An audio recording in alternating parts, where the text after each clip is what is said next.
আসসালামু আলাইকুম, সবাইকে স্বাগত জানাচ্ছি আমার চ্যানেলে। আজকে আপনাদের সামনে নিয়ে এসেছি চাট মশলার রেসিপি। স্বাস্থ্যসম্মত উপায়ে বাসায় আপনারা এই চাট মশলাটি বানিয়ে নিতে পারেন। সো গাইস, আর কথা না বাড়িয়ে চলে যাচ্ছি রেসিপিতে। প্রথমেই দেখে নেওয়া যাক এই চাট মশলাটি বানাতে আমাদের কি মশলা লাগবে।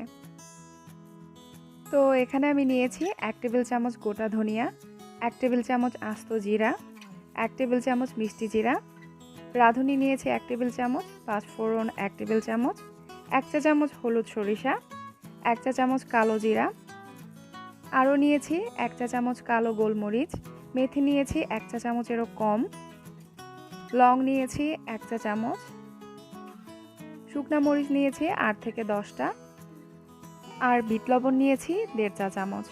বিট লবণটা কিন্তু অবশ্যই ব্যবহার করতে হবে, কোনোভাবেই এটা বাদ দেওয়া যাবে না।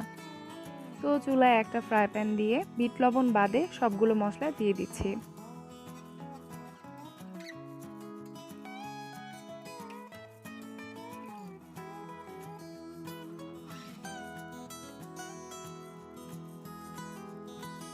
এখন চুলাটা একদম লো ফ্লেমে রেখে অনবরত নেড়েচেড়ে মশলাগুলো ভেজে নিতে হবে।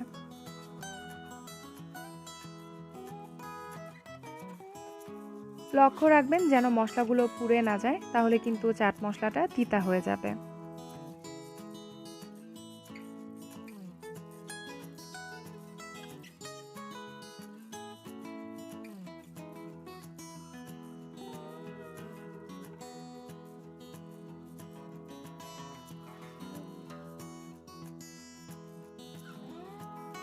তো মশলাটা ভাজা হয়ে গেছে।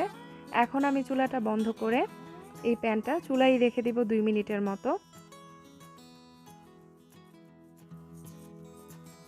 2 মিনিট পর মশলাগুলো একটা বাটিতে ঢেলে নিচ্ছি। মশলাগুলোকে একটু ঠান্ডা করে নিয়ে একটা গ্রাইন্ডারে ঢেলে নিয়েছি। এখন এগুলো গ্রাইন্ড করে নিব। তার আগে এর মধ্যে দিয়ে দিচ্ছি 1.5 চা চামচ বিট লবণ,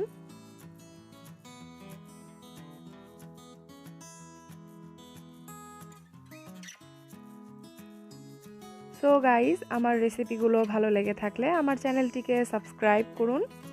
আজ এই পর্যন্তই, আবারও দেখা হচ্ছে পরবর্তী ভিডিওতে। সে পর্যন্ত সবাই সুস্থ থাকুন, ভালো থাকুন আর নিরাপদে থাকুন। সবাইকে ধন্যবাদ জানিয়ে শেষ করছি। আল্লাহ হাফেজ।